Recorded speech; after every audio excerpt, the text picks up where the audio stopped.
What's up, Wargamers? Welcome back to World of Wargaming. I'm Isaiah, and today we're going to put something new on the table. Today we're going to dig into our campaign for Dread Knights, which is the newest game from Will Rahman for the Forbidden Psalm family of games. Now, this book is written as kind of a Victorian Gothic horror monster hunter kind of game. However, due to some misunderstandings on my part when I first heard about the game, I had gotten really pumped for this game in a modern setting. So I have reskinned. I'm not changing any of the rules or anything like that. The only thing that is different in my campaign is the setting, because it's just I wanted to do modern. So if you're not one to look at things that aren't exactly by the book, this may not be for you. For everybody else, let's go take a look at the board, all that good stuff for this game of Dread Knights. Welcome one, welcome all to the graveyard.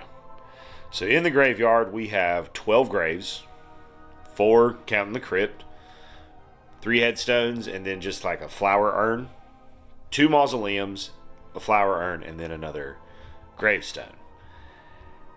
In this scenario, you roll a d4 for each of the things, and a different thing can happen. I have it marked here. So the 4s are our 3 creations. 2s mean there is a recently dug up body that we can loot. 3s mean that there is a body there that we can loot, but when we go near it, one of the graveyard guns that's been mounted to help deal with the grave robbing problem will fire at us. A 1 means that if we have a spade, we can dig it up, and a 2 means that it's been dug up but not yet looted. So, we're here. It is a gloomy day, so we have partial darkness. Luckily, Sammy is afraid of the dark, so he always has a light source with him. He's got his oil lamp, which is going to give us, in this scenario, 9 inches of light to see by, but we are still -3 to all rolls. Correction, it's models that are not within the light source get the penalty, and we can't target anything that's not in our bubble. So we've got a 9-inch bubble from Sam. So we're going to be able to get them into our visibility range relatively quickly. Like in other Forbidden Psalm games, I will activate first. I have 2 actions. Your first action is a move. The second one can be an attack, an interact, various things. Our goal here is to prevent the creations from getting off the board. They, in this scenario, ignore the regular AI flow and will just move towards the closest board edge.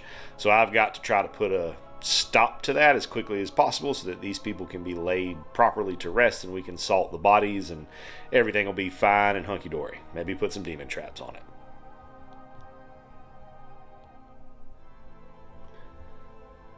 Sam will then take a shot on this ghoul. This works as per the usual. Target number 12, add in your stat, which for him is presence on this weapon. That is a hit. 17 plus 2 is greater than that, so that will hit and deal D8 worth of damage. 7, let me check and see if they have any armor. They do have armor 1, so 7 will be reduced by 1 to 6. Dean is going to come up right behind him and also level a shot. I want to be sure that I get it done here. So in this game you have... let me check what they're called. They are called Bonds of Fates, but they're the same as your omens or your orders or your glitches in the other Forbidden Psalm games. In this one they are associated with the phases of the moon. I'm going to use 2 of them here. I'm going to use one to automatically pass a test. And then I'm going to use one to deal max damage because he also has a pistol or a flintlock that does D8 worth of damage minus the 1 for the armor is 7 is enough. With their HP 12, they fall down. We're going to run Bobby next, who's going to move. Getting to right there. Gas has a whopping 8 movement, so he double moves up to that creation. However, when I get there, I'm going to be within an inch of that grave. So that cemetery gun is going to target on me and fire because of those people's family people apparently had enough money to do something about it. So I got to make an agility test. Target number 12, I think. That is a fail. So I'm going to take some damage. No, I'm not. I'm going to re-roll my dice. I'm just going to burn my things. Because a lot of times when I play these games, I end up not using them. So I'm going to burn them early. That is worse. So we're taking D6 damage. 3. No armor, so we're taking 3 damage. That's everybody for me. We'll go to the bad guys who just want to get to the table edge. So this guy is going to get his 2d6 of movement. First one will move 2d6. So 8 inches. He is probably getting off the board with that body part. He absolutely is getting off the board with that body part. So that one's going to get away. I still have potential for this one. This one, however, see, I misunderstood, or no, let me rephrase that. I'm painting myself in too kind of a portrait. I did not misunderstand. I failed to RTFB. I didn't read it all the way because I thought this thing would just try to disengage and get away from me, but it will not because it's within an inch of me. It will stay and fight. So let's see what it do. It misses. Ooh, thank goodness. Now, I do get to swing back, but at a -3. I am within range of the light, so we're still good there. Crit. Crit is a crit is a crit is a crit. Okay, so that's going to do a max damage, and I'm hitting him with my bite attack that I have from being a daywalker, so that will heal me for 3 damage. Let's go. At the end of the turn, 2 things will happen. 1, we will spawn a grave rat on one of these 2 table edges. And we will see if the weather changes. So, on an even, the grave rat will be on the west side of the board. Even, so he will come in on the western side of the board. Now, by the book, you place it as close as you can to the middle of the area. I, however, think it's a lot more fun to randomize where it goes, and I'll just do that by rolling some dice and then adding those numbers together.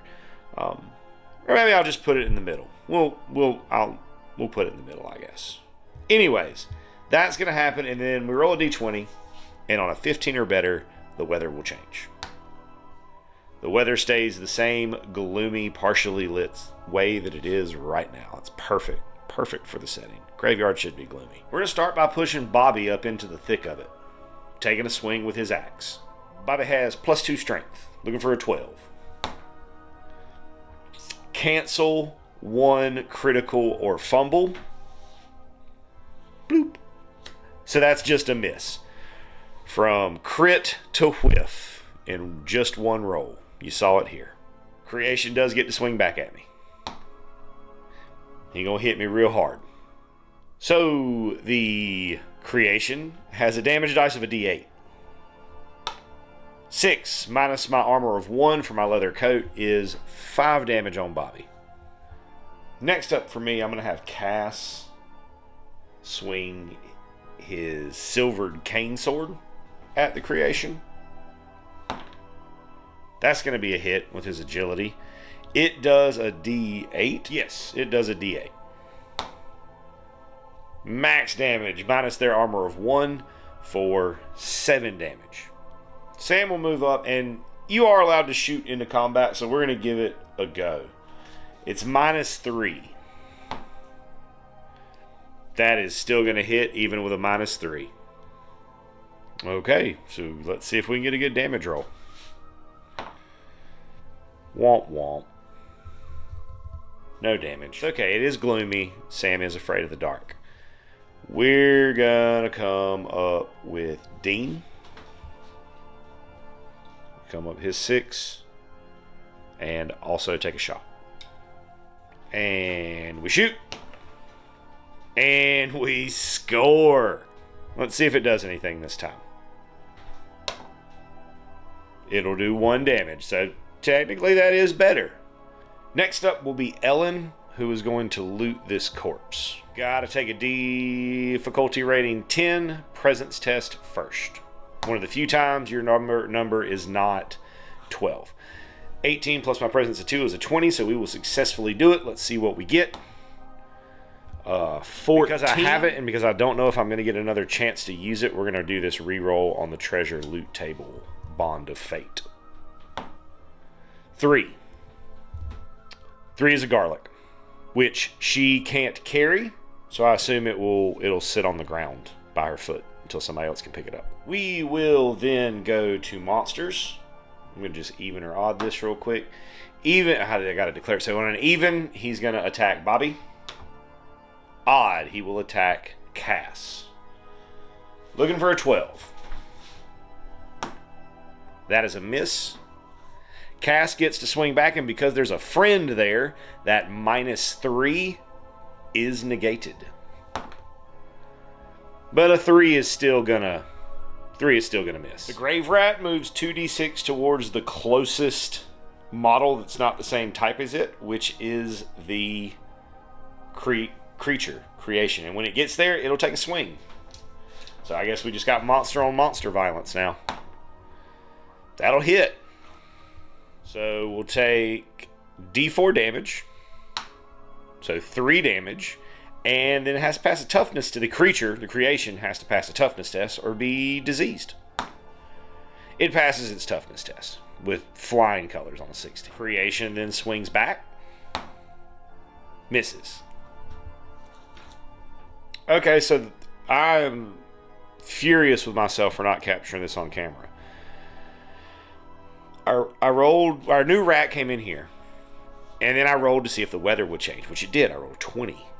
And then I rolled a 12, which is roll 2 and apply both, but re-roll clear skies. And then I rolled like 4 more 12s. So I don't know if I should have... I just re-rolled the 12s because I didn't know what to do. Should I just have every weather condition applied right now? I don't know. We ended up with gloomy, which was the one we already had, into complete darkness. Street light failure.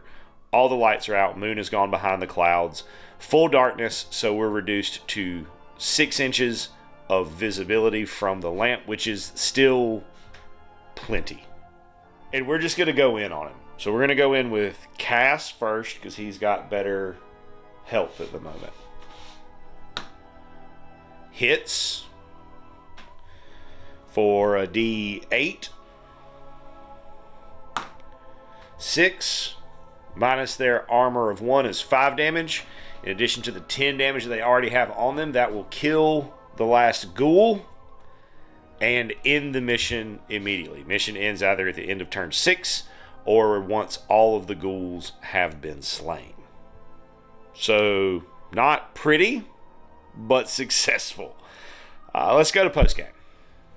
So we start off with getting paid our guild's wage, which for us is 10 as fallen, plus 10 for each of the creations that we downed.